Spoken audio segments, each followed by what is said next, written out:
Apple, one of the most recognizable brands in recent history. For years, Apple's remained one of the largest tech giants in the world. It's a company known for revolutionizing the way we interact with the digital world. But with the recent iPhone ban in China, rumors abound. Is it really over for Apple? The company has a history of navigating through crises and becoming more resilient. Apple was founded in 1976 by Steve Jobs, Steve Wozniak, and Ronald Wayne. But by the late 1990s, Apple was on the brink of bankruptcy. In its early years, Apple was a pioneer in the personal computer market and was responsible for many innovations in the industry. However, Apple would start to face increased competition from companies like IBM and Microsoft, and none of the three founders remained with the company. Apple's focus on high-end products and its refusal to license its software to other companies limited its ability to compete in the growing personal computer market.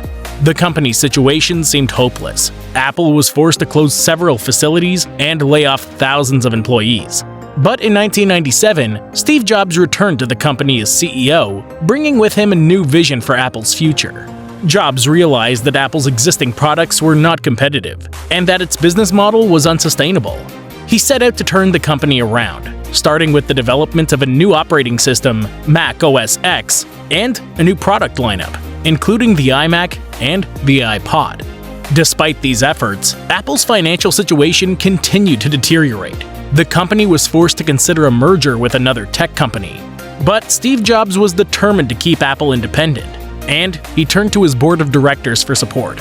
The board agreed to provide him with the resources he needed to turn the company around, and he immediately set to overhaul Apple's product lineup and business strategy.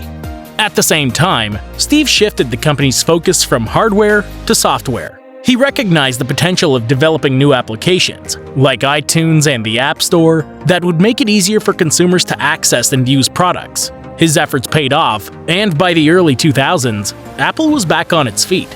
With how quickly he turned the company around, it seems silly to think that there was ever a time when people supported Steve Jobs leaving the company in 1985. But there were a few factors that led him to leaving. When Steve Jobs and Steve Wozniak first came up with Apple, they were young men without any real business experience. They needed expert guidance if they were going to get their company off the ground.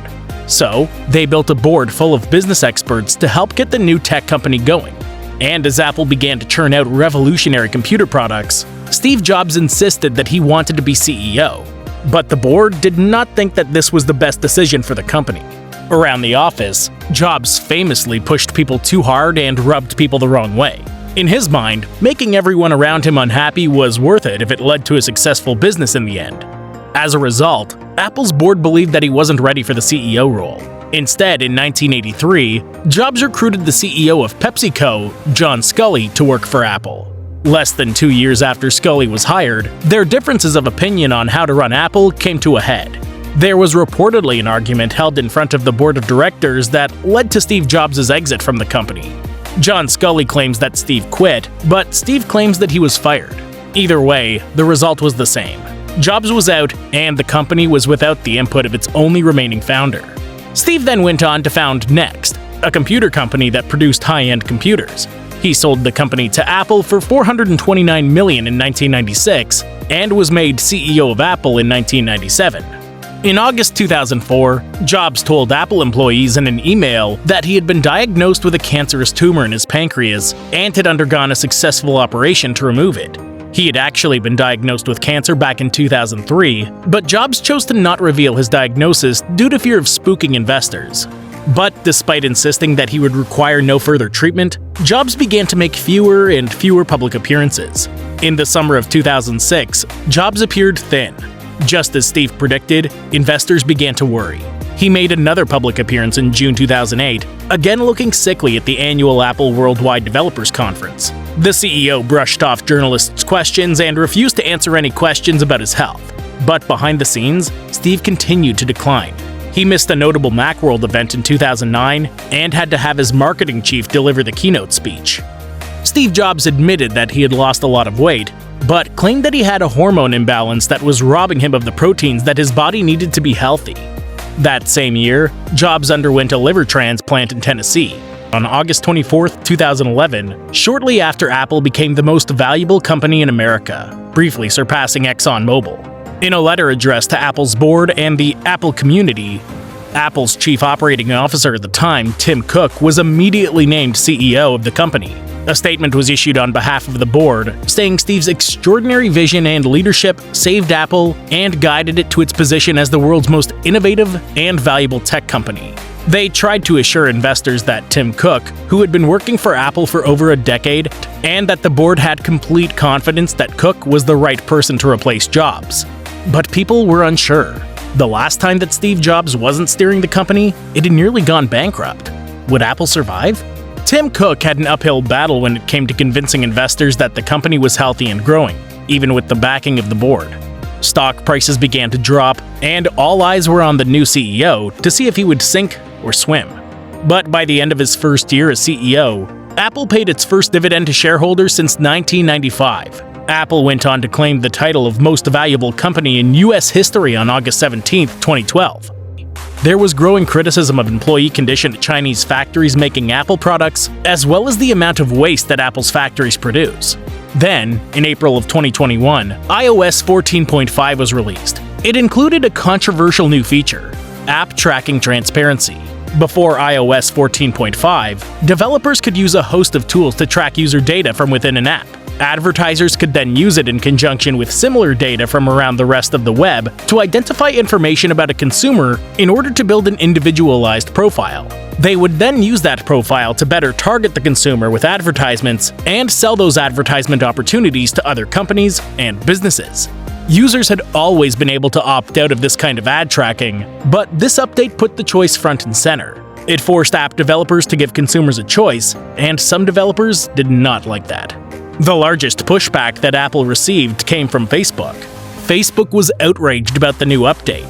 Facebook went so far as to take out full-page newspaper ads to try to convince customers that their right to privacy was a bad thing. They argued that Apple's changes could hurt websites that rely on lucrative targeted ads to make ends meet, forcing them to put up subscription services or paywalls for content that used to be free. But really, it was Facebook that stood to lose the most. Apple shareholders were nervous that the negative attention would drive down revenue.